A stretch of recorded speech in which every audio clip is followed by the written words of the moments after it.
Hello, Hockey World from sunny Florida. It is Friday. No, it's not. It's not Friday. It's Wednesday, April 13th, 2022. I'm Michael Agello, and I'm buying a calendar. Yeah, it doesn't help. Kevin Allen from Hockey Buzz.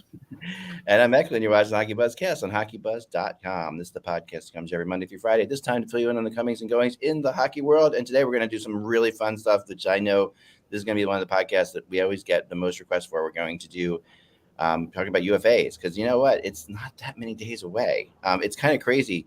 I did the calculation the other day. I'll ask Google right now. You know how? All right, here we go. Right? How many days until July 13th? 3 months. 91 days. 91 days. All right. 91 days. That's amazing. Between now and then we have a lot of hockey to play and a lot of playoffs to play. But we're going to talk about the UFAs anyway, because it really does. There's a great list this year, a better list than we've had in, I think, 3 or 4 years. Well, before we do that, let's just go ahead. Yeah, I was gonna say let's just touch on a couple things from yesterday. In the playoff races, Vegas losing in overtime to Vancouver, sort of squelching a point in the standings, which was extremely important. They needed to keep pace because Dallas and Nashville both won. I don't know if you saw it, but the Dallas Tampa Bay game, it was the late ESPN game, a replay, or the reuniting of the two Stanley Cup finalists from a couple years ago, was one of the more exciting 1-0 games you'll see. It was high pace. It was physical. Vasilevsky was unbelievable. So was Scott Wedgwood. And Dallas wins 1-0 on a late Rupe Hintz goal. So they solidify their spot, and Tampa does not take advantage of their opportunity to gain ground on Boston and Toronto. And I'll just say this: typically, I think I said it before. You can, no matter how good or how bad the Toronto Maple Leafs are, no matter how good or how bad the Buffalo Sabres are, when those two teams play, the Buffalo Sabres kick their ass. And they did again. Third time this year, Kev. Complete domination, 5-1, 5-2, 5-2. And even Sheldon Keefe after the game was basically saying, I don't know what this is. We had every reason to be motivated, and they weren't motivated. I don't get it, but it just seems to be like in their DNA. Yeah, it's an aberration, but it means nothing, so it really doesn't. It doesn't unless they're meeting in the playoffs, in which case it would mean something. Well, I mean, but Montreal's had their number too, and that's last year we saw that happen. We saw Montreal take them out in the playoffs. The point is, though, and Keefe made this, they haven't locked up home ice advantage in the playoffs. And the reason they haven't is because since January 1st, they've lost to Arizona twice, Montreal twice, and Buffalo 3 times. 6 of those games in regulation. That's 13 of a possible 14 points. They would be in the lead for the President's Trophy if they just beat the teams they were supposed to beat. But okay. It's a great point. And actually but they probably should lose more of those games to the top teams, but they're actually winning those. So yeah, I mean, the reality is Florida beats everybody they should beat, and they have a tough time against some of the tough teams. So that's why they're there. And it is true that you see that Florida just finds a way to beat all the bad teams all the time. They hardly ever get surprised by a team. But I am concerned about Tampa though. So now they're 6-10. They were 7 and 10. Now there's 7-11 in their last 18. That we're late here. This is late. Although I've talked about this before. Ken Holland always kept track of, and he had teams that were going great at the end that bombed in the playoffs, and he had teams that were going terrible at the end, and they won the cup. So he said in his estimation, it doesn't matter as much as we think it should. Yeah, especially that with a double, repeat, Stanley Cup. I mean, obviously at this point, the Tampa Bay Lightning players just want to get to the playoffs. They realize. Yeah. I mean, the leading theory seems to be that they're bored. That they're done. But I wonder, is it going to be easy to? And this is always the debate is can you turn it off and on? But there's a lot of guys on that team that know how to win in the postseason. But there's also fewer of those this year than there's ever been because they've had to make changes. So. Yeah. Right. I mean, Belmar and Perry and Paul and Hagel and, all these guys were not part of the two Stanley Cup winning teams. So, I mean, that's a good point. But you still have that core group of Kucherov and Palat and Killorn and Stamkos and McDonough. And, you can go on and on. There's like 10, 12 players that have won 2 cups in a row. And if I'm if I'm Toronto and I'm in second place, the team I don't want to face is Tampa. And the team I do want to face is Boston, who Pasternak is out with a core muscle injury and Lindholm is hurt right now. And they have a rookie goaltender. If you're asking me if you could choose who you're going to play against, I would choose to play the Bruins. Now, they may regret that choice, but I'm looking at it objectively and saying I would rather play Boston than Tampa Bay. I don't have any problem with that. From a fan standpoint, though, I'd just as soon not have a Boston just because I'm weary of that storyline. So. Yeah, now Tampa far enough do we see a Tampa Florida opening round series? That's something I was wondering about. Only 4 points. It's only 4 points between the Caps and the Lightning. Well, yeah. I mean, it's 4 points. I would root for that if I was Florida, just because, by the second round, Tampa Bay should be Tampa Bay. That's true. But maybe they won't be in the first round, where they're still trying to find. That's a good point, Gav. Like one playoff round fixes a lot, right? Like if you win that one playoff round, the slump at the end of the season is totally gone.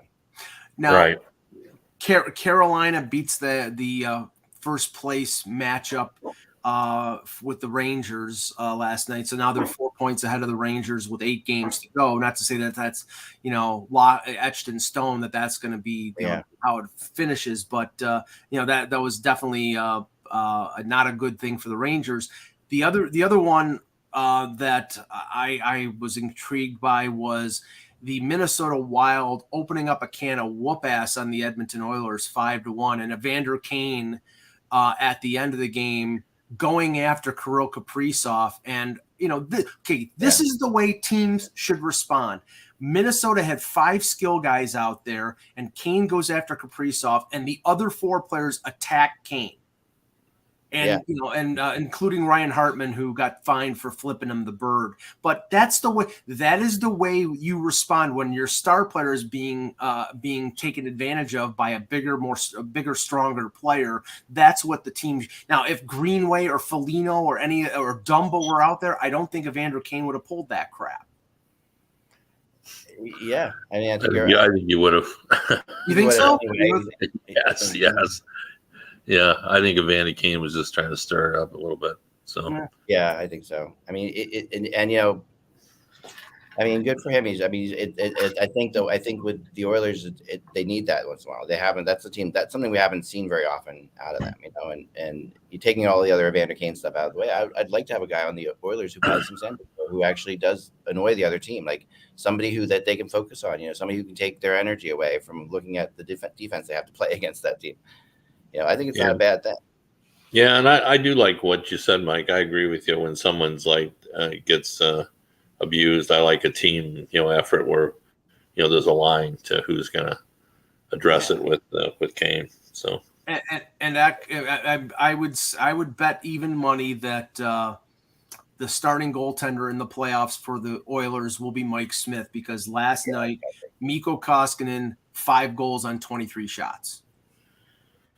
Yeah. Speaking of goalies, though, I've gotten now 2 questions. One of them was on the podcast I did earlier today, where the fan wanted to know who the heck's going to start in goal in Minnesota. And I also got a email from a longtime fan who's a Minnesota fan. He said he's not really sure what's going to happen there. So I've been talking to people about that over in Minnesota, and the impression I get is it's going to be Fleury. But it doesn't. But right now, no one's gonna officially say that, of course. And at the same time, this is showing what we said. Like if you put a competent another really good player with Talbot, he plays better too. So that's what we're seeing It's a great problem to have right now. They are in like fantastic shape. Sure, but I heard, I think it was Mike Russo from the Athletics said if the playoffs started today, he thinks that Talbot would be the guy who would start the series, and that if Talbot dropped the ball, that they would go to Fleury. And it'd be really hard not to start Talbot. I know. Well, that's the other issue here is, and I've talked about this. The ownership and general manager were working in concert here, which I think makes a big difference. Yeah. And so, the issue that you normally have in this situation is the GM has to make sure his move looks good. But I think all Guerin needs to do is to have the best option out there playing net, because I think his owner is, they're both in agreement on how this was going to go. And, they wanted sure, they expected Fleury to be the number one, but I also think it was an insurance policy. If Talbot is playing well, but the funny thing is this: the reality is they you're talking about it. Also, you're also talking about a general manager and a coach and an owner that really trust their coach too, and they'll let him decide. I don't think he's going to feel any pressure about playing Fleury. I don't think that's going to happen. But it's a fantastic thing if you can go with Talbot, and then if he has a bad game and you can put Fleury in there. I mean, that's fantastic. I would think though, Eck, I think you would too. Just to be clear on this, Evanston's not making that decision without a sit down with Guerin. Right. So and Guerin is a very forceful opinion. So I just can't imagine like that. Evanston's not in a position that he could be like Scotty Bowman and say, well, this is my decision regarding this thing. I think that will be done with a meeting. And the intriguing thing about that series, because right now it looks like it's going to line up as Minnesota St. Louis in the first round, is that you're going to have goaltending question marks on both sides, because you're going to probably go with Ville Husso, who's been their goalie for most of the second half, over Binnington, who won a cup 3 years ago. So now you can say, okay, if Husso drops the ball, sort of like Grubauer a few years ago with Washington, you can go to Holtby, or you can go to Binnington. And, Binnington has played well in the playoffs in the past. But really, I mean, you would think that they would go with the goalie who won a cup, but they're going with the goalie who's playing the best. Yeah, which has always been hockey tradition. But, Eklund said it best earlier when he just said what a great problem to have, where if you got whenever it's a hard choice, that means, things are going well. So, and people are like feeling bad. Like as somebody, well, Fleury, he probably only agreed to waive his no trade clause. He's going to be playing the playoffs. That's not the way it works with Fleury. And Fleury, we've seen him be a really strong and positive backup to Murray in Pittsburgh when he was, at times when it was even questionable whether Fleury should have been the starter or not. So I think coming into this situation, Fleury did not expect this to be handed to him as the playoff goalie. I don't think, and I think that he and Talbot seem to already have a pretty good thing going. So, he's such an easy personality that, he even though he went there probably thinking he was, going to make a playoff run, he's also very comfortable in the role of head cheerleader. He's done that, and he's been in that position where he knows how the playoffs works. He saw it in Pittsburgh where he started out, he was number 2, and then suddenly he got elevated. Like he'll be ready, and plus we don't know that'll happen. If it's even, I think they will go with Fleury. But I mean, right now he's played 5 games for Minnesota. He's 4-1, 244 goals against, 926 save percentage. You can't really argue that those are really good statistics. So for sure. And what's Talbot's numbers? I'll check that out one sec. Talbot, and he's obviously been there the entire year. He's played 45 games. He's 29-12-3 with a 277 goals against and a 912 save percentage. Well, yeah, but more importantly, what has he done in the last 5 games? Right. Okay, I'll pull that up. So go ahead. Here's the thing too that's kind of like crazy. The last, me and matchups, right? The last 10 games between the Blues and the Wild have been very telling. So the Blues, first of all, the Blues have won the last 4 games, and they've won 8 of the last 9 games. The Blues have won 8 of the last 9 games against the Wild.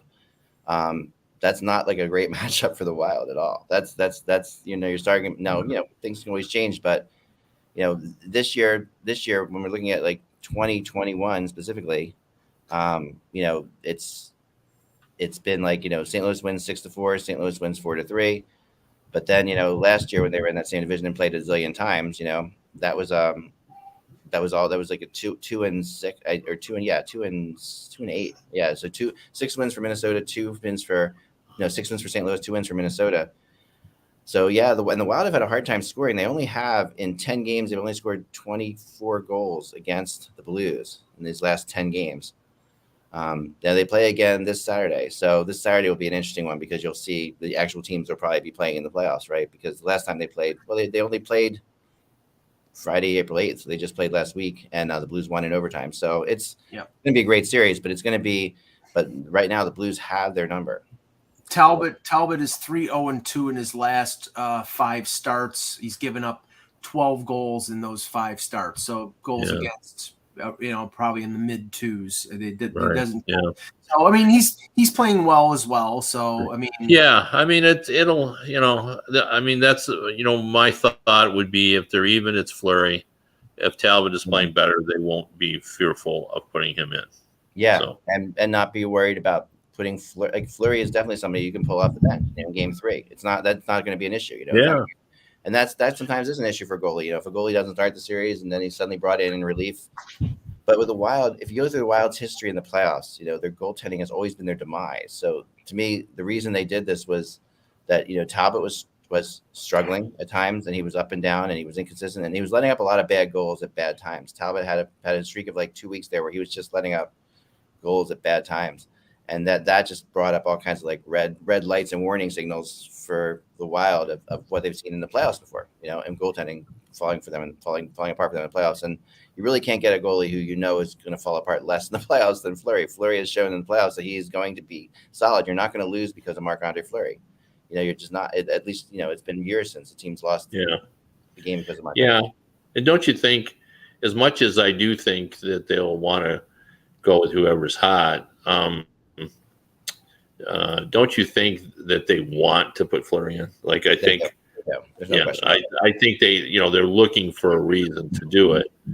They're trying to, I think they're trying to be fair in terms, and they're trying to pick the right goalie. I mean, they want to have the best chance to win. So it's it's difficult. Now, how does your I know that when I've used the, what the history of the series is, your wife has challenged played that. So I can't think that she's very happy with you thinking that what's happened in the last few years is going to have an impact in terms of percentages. Is that an accurate assessment? Oh, yeah, no, that's accurate. I mean, my wife's historically, she's right over there, so she can hear me when I'm talking about this.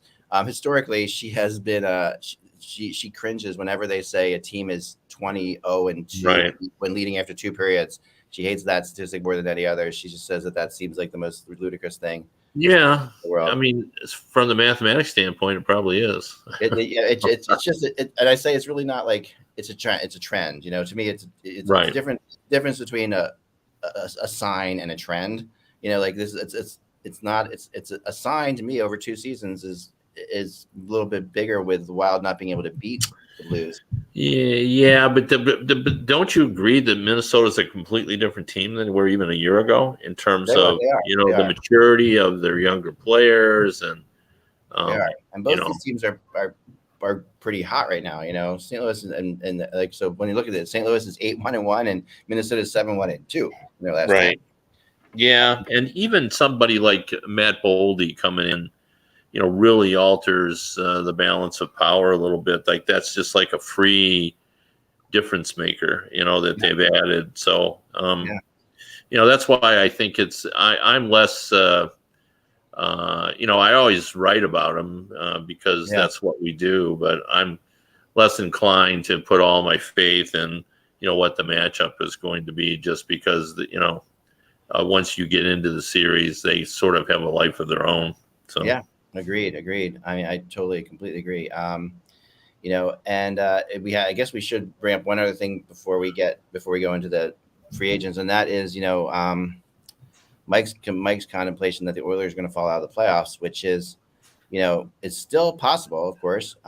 It's not impossible, but they are, the Oilers are also 7-2-1. I mean, the interesting thing about all the playoff, the top 5 teams have a combined of like 7 losses. yeah, in their last 10 games in the Western Conference. The top 5 teams are just killing it. They're all really good right now. It's less possible. And I said yesterday, and I said on Monday that it was more than likely it wasn't going to happen. But the team that would have to catch Edmonton for it to be possible is Vegas, and Vegas is 5 points behind them. So that's a bridge too far. Probably 8 games with 8 games to go now. Yeah, right? 8 games to go. I mean, now suddenly it's real. Like the end, the finish line. You've run the marathon, and you look up and you see 300 yards away the finish line. That's where they're at now. And a couple of things. I can't remember whether you were here, but I had run into 2 scouts in Detroit, and both of them had seen a lot of the Oilers live. And I had told Mike what they had told me. He said they really look good. He's seen them. And he just said, and if you look over the last, going back 15 games or so, they've got a really nice record. They've played pretty well, and he just thinks, look, I mean, their problems are still their problems, but he thought they were performing at a high level. But the other point I was going to make, we had talked about this before when we looked at what the Golden Knights had coming up. What we talked about that 8 games, and I had said I thought they had a chance to go 8-0. I remember that. I said I thought they needed to go 7-1 in that 8, and Russ said 6-2, and it's turned out they went 6-1-1. So they split the difference.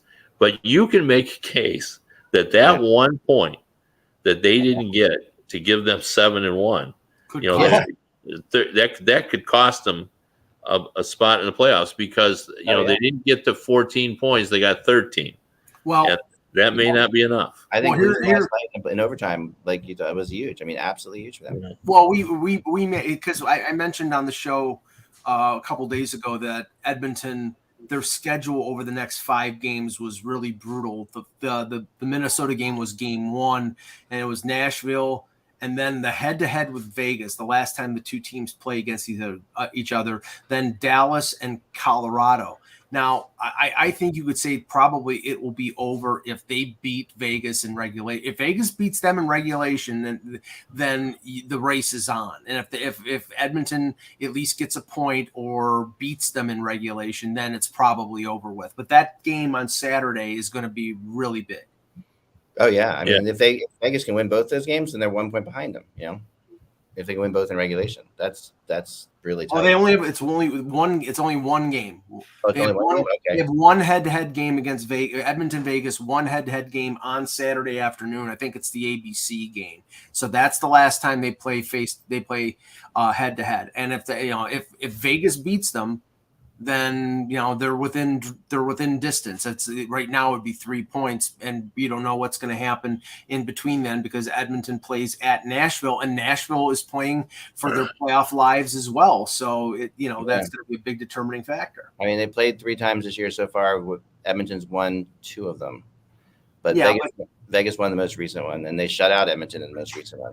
But and somebody put it on Twitter, and I couldn't follow the machinations of what Vegas had to do to activate Mark Stone, but basically it was like 5 or 6 player moves to open up enough cap space, moving 2 or 3 players to LTIR to make up enough room to put Stone on the active roster. So now he's there, and we'll see what happens.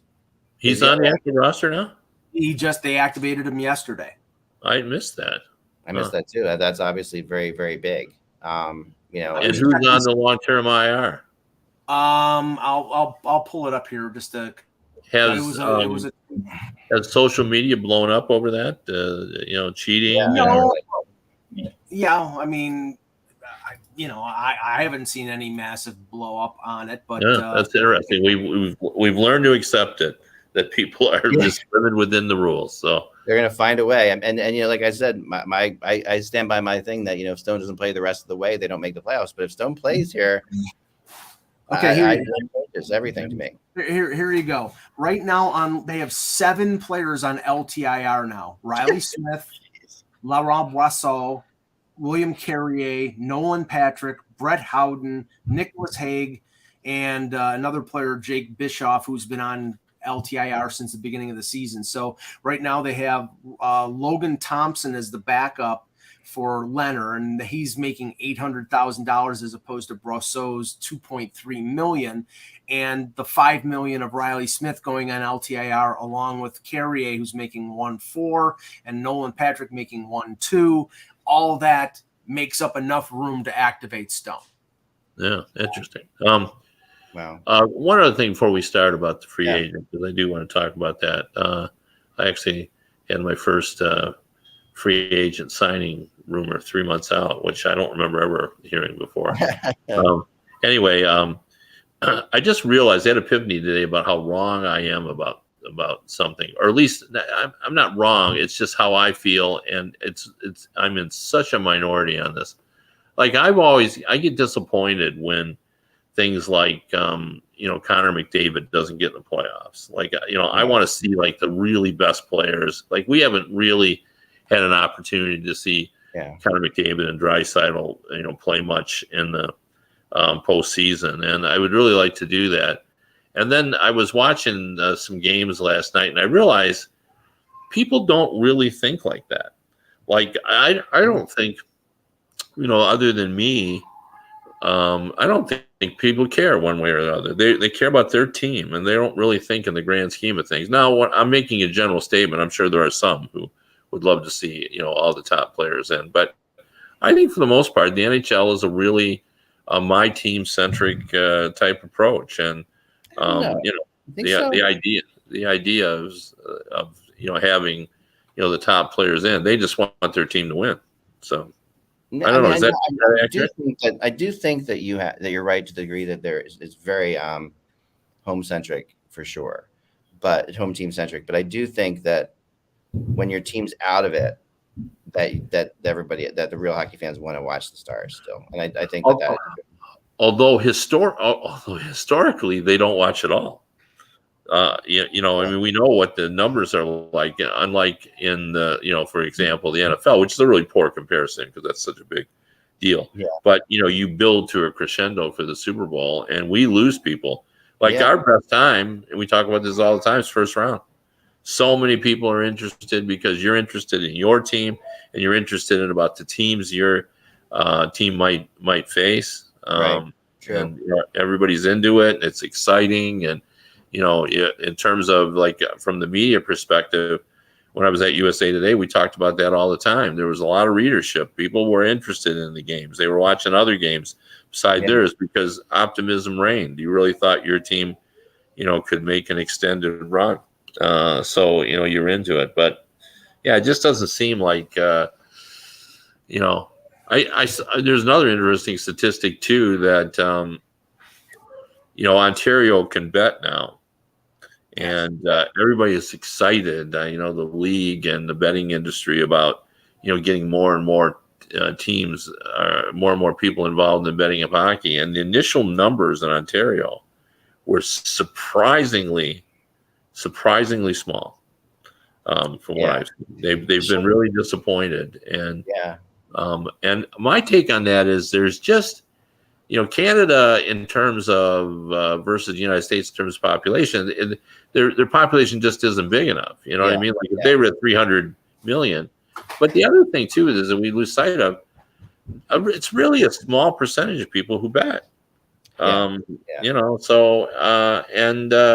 some other factors too. I mean, hockey is a tough sport to bet because it's always a goal and a half. And ridiculous sport to bet. I mean, it is. Yeah, and it's always a goal and a half one way or another. And the money line when you're just betting without the spot, you don't get enough odds to make it worth your while. So Yeah, anyway, and remember, Kev, Interesting. and I know this based, because I cover Toronto and I'm right next to Ontario. They've had pro line betting for years, but it's not been individual game betting. It's been like Right. parlays or exact, like betting 2 or 3 games and having to win all Right. 3 of them. So maybe the fascination on individual game betting, and I don't know whether it's legal for them to do DraftKings or FanDuel or whatever like that in Canada, or whether they've been able to do that before. It's not easy, but you can VPN around it. There's ways around it for sure. But DraftKings have gotten really good at that too. So people VPNing. I've heard it from my friends who gamble. They say it's really difficult now if you're not in state or when you're not in the right place to do it. Well, I can tell you that's a fact because I just went on Bovada to get odds, not to bet, but to get odds for the Norris or for the Hart or Stanley Cup odds. And because I'm in New York and Bovada is not approved in New York, I couldn't get into the site. Yeah. So they have you geo block, basically. Okay. Yeah, no, that is true because before, Michigan has come into the betting world later, and before they signed on, I could never get in to get odds at where I need to. Now I can go to all the different spots. But anyways, I will say too that the betting on the Maple Leafs is actually third. They thought that in Ontario, where it just has opened up, they thought it would take off, but it's still the Blue Jays and Raptors that people want to bet on. So no, Kev, they know better. That's a hard thing to do. According to you, they just need to bet against the Maple Leafs, and they'll be fine. So the one last quick thing before we get into the free agents is this, and that is there's one team I am worried about in the Western Conference. It's not Edmonton, but it's Nashville, to be honest. And the Predators are, in a way, it's going to be harder for them to make the playoffs than people realize. I mean, they've been in there for such a long time. We all kind of assume they're going to make it, but I mean, their win last night was pretty damn big. The 1-0 win in overtime against San Jose, because their rest of their schedule, they play Edmonton, who they're both fighting for their lives, so that's going to be a tough one. Then they play Chicago. Okay, so Chicago, that's an easy game. You would think that they'd be able to take that game, but it's Chicago and Nashville's always tough. But then listen to this: St. Louis, Calgary, Tampa, Minnesota, Calgary, Colorado. How about that? Yeah, all teams that won't care one way or the other whether they win the game. That's their only hope, right? That those teams are just not going to be playing hard. But man, oh man, now the final game of the season is at Arizona, But 6 of those 9 games are in Nashville.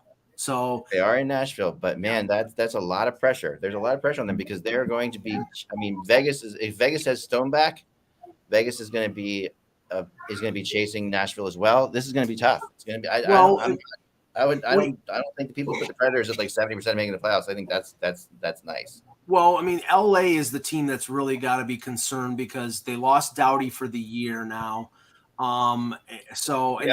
They beat Chicago yesterday, but they're in a very perilous position right now as well. So I mean, it could really go down to those final couple games. It's going to, I think, and I think Vegas is going to be right in the midst of possibly not making it. I think that, I mean, Nashville's going to be right in the midst of possibly not making it, and I think that was kind of strange because it feels like the Predators have been there all along, but they haven't. They've fallen behind. Like they were in there with the Blues for a while, but now the Blues have definitely separated themselves.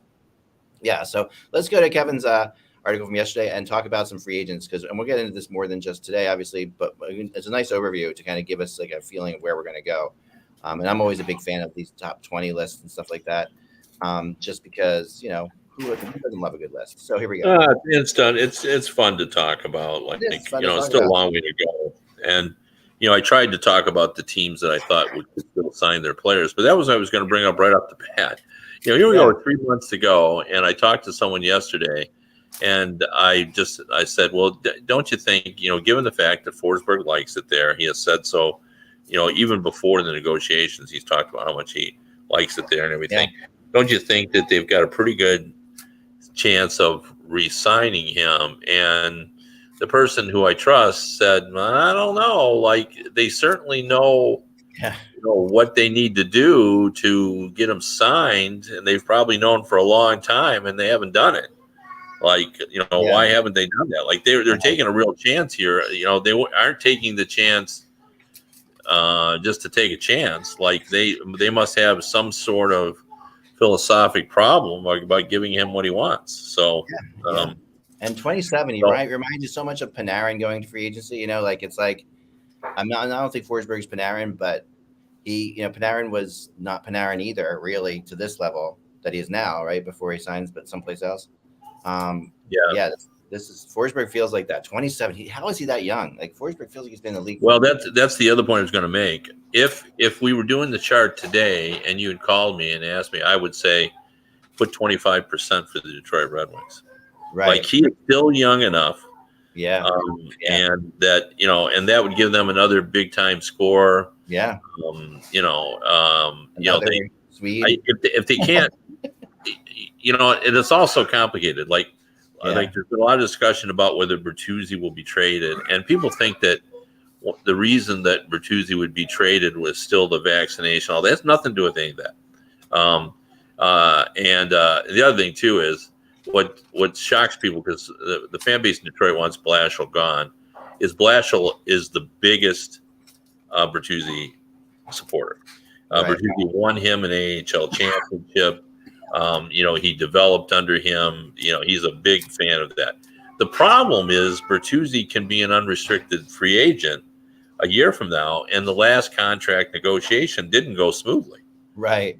So, like, they have to decide: do we want to, risk not getting this done and then having to trade him at the deadline, or should we just do it now? There's a year to go, as of this summer. So what should they do? It's a completely opposite of Dylan Larkin, who's in the exact same boat. Like Dylan Larkin grew up in Michigan. There's a feeling they're going to get that done. There will be no problem. He's going to be here. But Bertuzzi, there seems to be a concern. Now, if Bertuzzi is going to end up being traded, I would think that they're either going to try to get a center or a proven defenseman, and then that would leave a need for another scorer, and that's why I see Forsberg, kind of coming in on that. Yeah, that's really interesting. And one article I'm working on in the future, and I think this will be a good podcast to talk about. I'm just kind of put it out here so we can all remember it. Is what is the most successful player that's ever grown up in the town where he played? And I think that's an interesting concept because in terms of a free agent, or in terms of like a player who was obviously Larkin's a perfect example. A guy who grew up in that area, plays for that team now, and probably will play for that team most of his career for the most part. Unless something happens. But the idea of that concept to me is always fascinating because I've heard players who thought they wanted to play where they wanted to play. Like for example, Connor McDavid, wanted to play in Toronto, no questions asked. But the idea of them not playing in the town that they grew up in helps them grow up a little bit as a person and a player, they say. And sometimes they say it turns out to be the best thing that they didn't start there in the city where they grew up. So that's a thing for the future. But let's move on. So number one on your list is Johnny Hockey, South Jersey's own Johnny Gaudreau. Who I grew up watching as a little. I watched him as a little kid. Our friend Dan Wallace, who's joined us on the podcast, coached Johnny Gaudreau at the minor at the mite league level. Johnny Hockey. He is he's the real deal. He's having an unbelievable season. And one of the things, Kevin, I think about this whole list when I look at it, like 4 of the top 5 or so, to me, are going. It's still to be determined by what they do in the playoffs, like how much they really demand. Yeah. I still don't understand why Calgary hasn't re-signed Gaudreau. It doesn't make any sense. But I did want to talk about the one I moved to. He's got to be number one just because his season just keeps getting better and better. He went. He was plus 51, and I was wowed by that as plus minus. Now he's plus 54, or he was last time I looked. I don't know what he is now, But I thought it was interesting, the quote from Daryl Sutter, and maybe it's just Daryl Sutter, and maybe it doesn't really mean anything, and maybe he doesn't even mean it when he says it.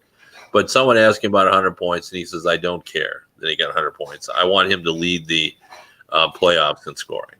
So, your guy who you really need to play well gets a personal milestone, and you can't even muster up enough respect to say, Oh yeah, that's a great accomplishment. It's hard to get 100 points in this league. That's all he had to say. Right. But That's he did. I don't care. He said, I don't care. He didn't, and you wonder, you really wonder about that. Well, I mean, could it have just been, him trying to motivate Johnny to be the best he can be in the playoffs? I mean, I don't have any idea, but I always have the sense that Daryl Sutter says what he believes. Yeah. So I don't know. I just thought it was an odd, kind of thing to say on that. But, he's had such a tremendous season. I'm not sure. People are still reluctant to give anybody $10 million. I mean, there seems to be like this personal barrier, but he certainly is going to get $9.5 million for sure. So flat cap, you think? I mean, that's flat cap. Who's going to have that kind of money? You really are limited. I mean, the teams. New Jersey obviously would have that kind of money, but the thing is, the remember something about Johnny Gaudreau. It's very important to remember. He is from South Jersey. I know, but the complicating. All everyone says he wants to come back to New Jersey. It's not coming back. Gaudreau is Philly. Complicating, but Philly is in cap jail. I'm not saying Philly's going to do it. Right. I know Philly's going to target him. I know that for a fact. I'm talking about that. The complicating factor when it comes to Gaudreau and Calgary is the fact that, Monahan is, and he's been hurt. He was hurt all year, but now he's having surgery. Supposedly he's been somebody who they might shop, but coming off an injury that's going to be tougher. And Matthew Tkachuk's 3-year bridge deal is up. So, you have to determine where you're going to spend your money. And, if they feel that they would have to overspend to keep Gaudreau there, then that might be the reason why Sutter is sort of being sort of standoffish, because he realizes. Yeah, but even under yours, if I even buy the Mike Cagello that you can't have 4 or 5, which I don't, but you can't have 4 or 5. Right. Certainly there's room for both Tkachuk and Gaudreau. Yeah. If you're going to make adjustments, you make it in the other 3 guys and their big 5, not with those 2. But do they like Lindholm more than they like Gaudreau? That's like to me, like does Sutter like Lindholm more than he likes Gaudreau? That's he might, but Lindholm's got 2 more years, so it's not really. Here's the other thing about Sutter too. Like, and I found this, and I might be wrong, but I feel like this is true with Sutter in his career, and I've covered that team with his teams in LA, especially. He kind of lets his stars be, and he coaches the hell out of his second, third, and fourth liners, right? So he doesn't think too much about Johnny Gaudreau.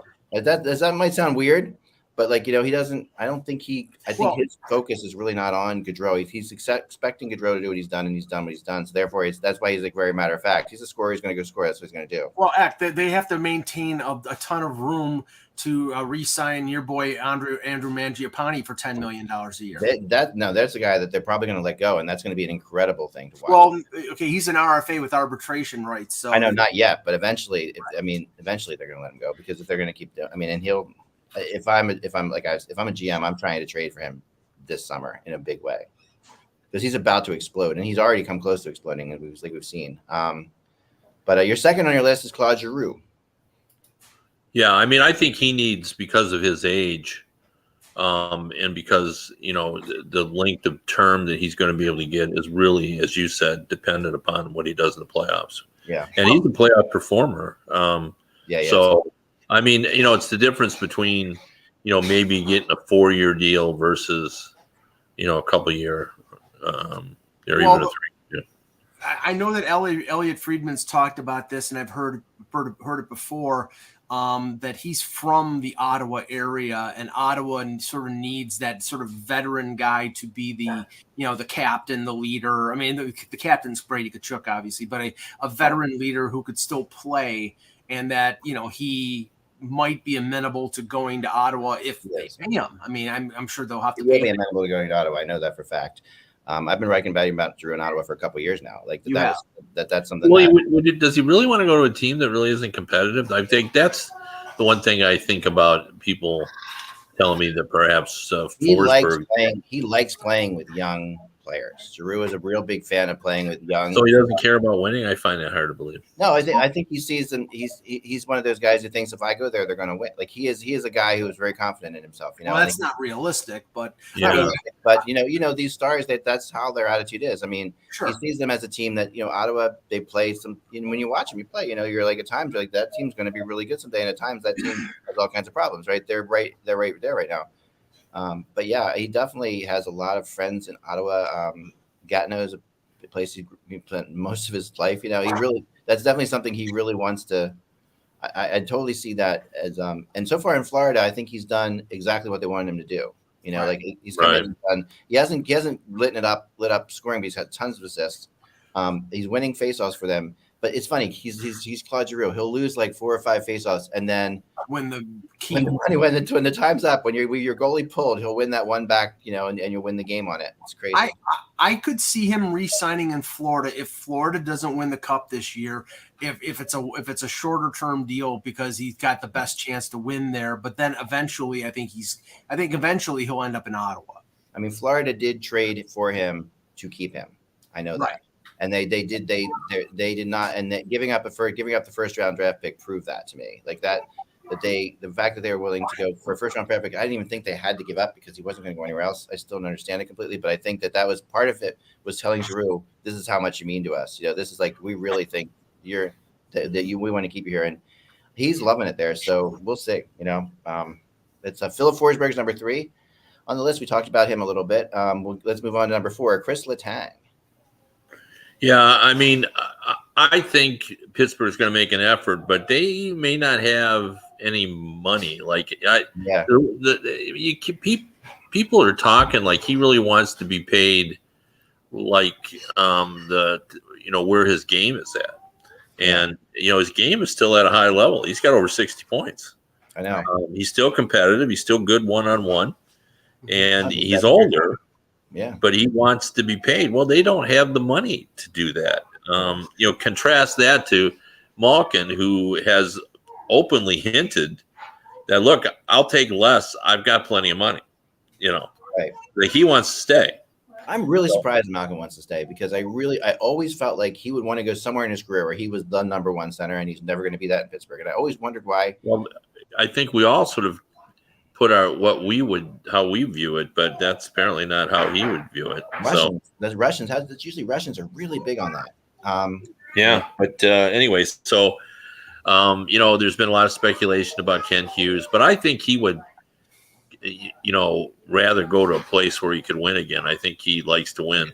So well, in looking at the list here, Kev, because the next name that X going to bring up is Patrice Bergeron, and both Letang and Bergeron are connected to Montreal. The question is whether Montreal and Jeff Gorton and Kent Hughes in Montreal are going to go the way of the rebuild or going to be the way of the reset, retool. And Jeff Gorton is a rebuild guy. But maybe the circumstances change because it's Montreal, and he'll get hung by a yardarm if they try to rebuild. Well, with Bergeron, I think you can get by with a short-term deal. This is just my hunch. Yeah. I don't think you can do that with Letang. I think Letang's going to want some term. Plus, I still think Boston's going to reset. They can't let Bergeron go. Yeah, but what's going to happen here is Montreal's going to make it costly for Boston to re-sign Bergeron.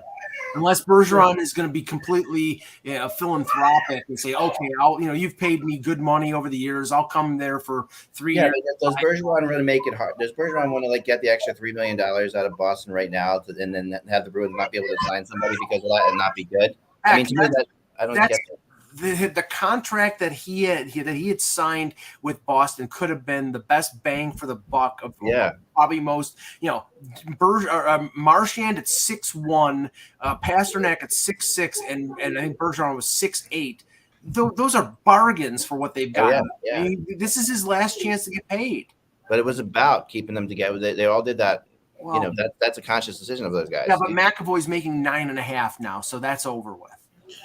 Yeah, maybe. I mean, I don't know. I think Bergeron. If Bergeron leaves Boston, I would really be disappointed. Actually, I don't think he will. I think they'll figure that out.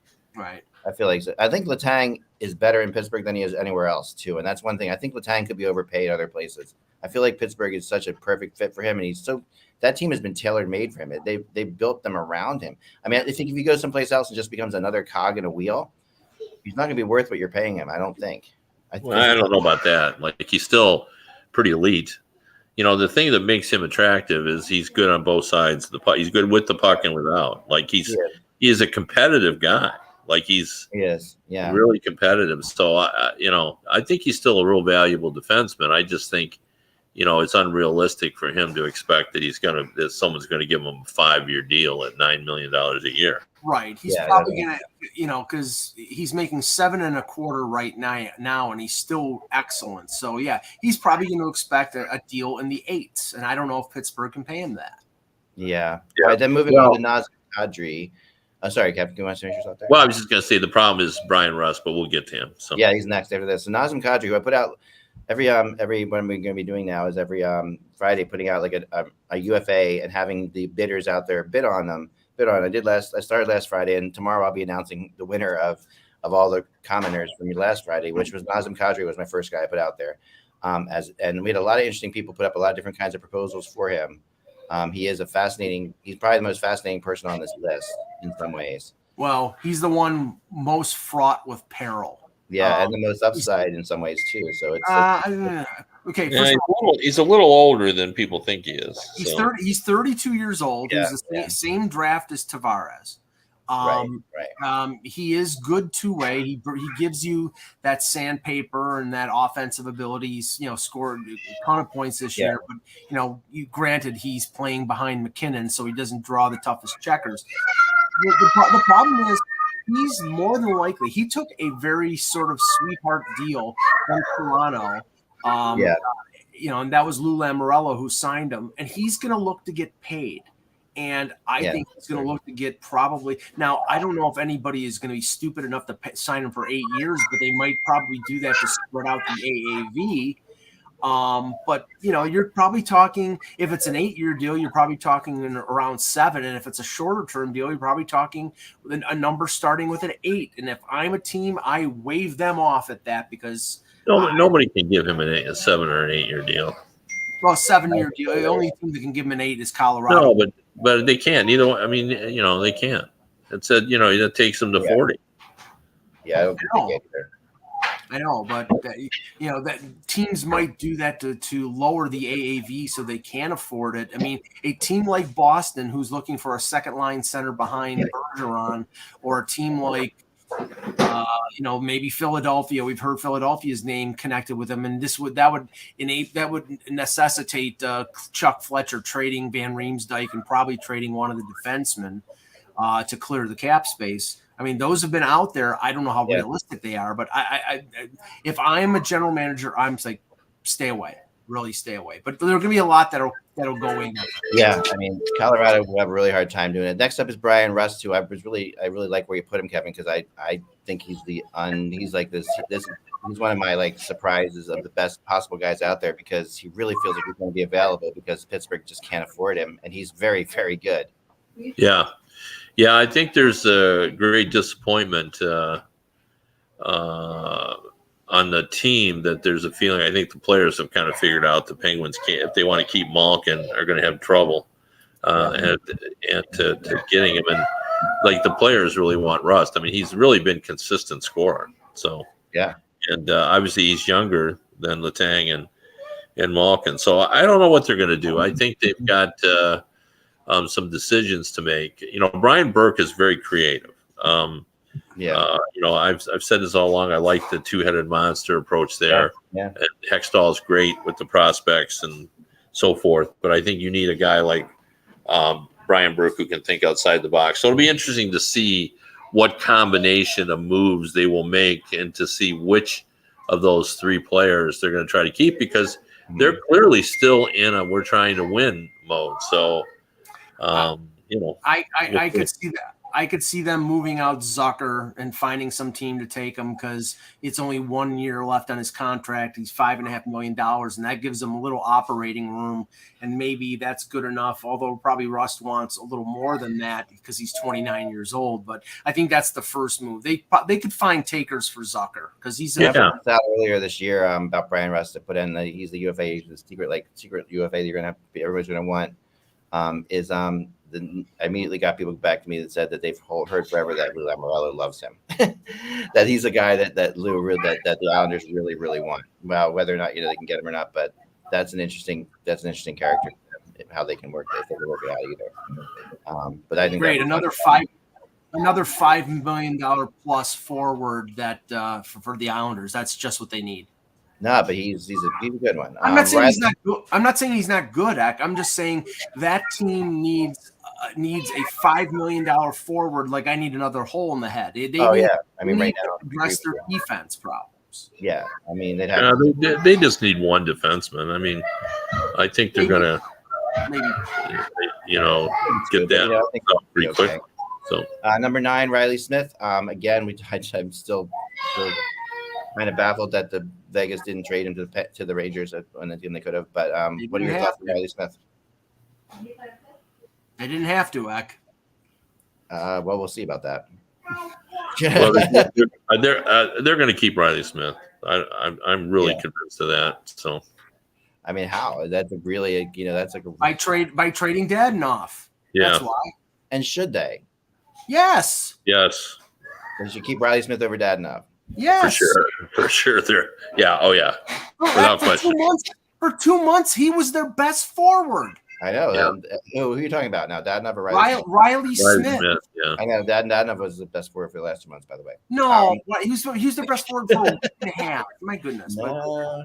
Number 10, Ben Charot. This depends on how he does in the playoffs, Kevin. Don't you think? Like this is like people are waiting to see. Yeah, but he's still going to have desirability because he's a guy that can have an impact on your team. He's not going to cost a lot. That's the way he was presented to me. He's not going to cost you what those other people are going to cost you. So in other words, he can come in and be have an impact in a different way than a Letang, but you're not going to have to pay him $8 or $9 million.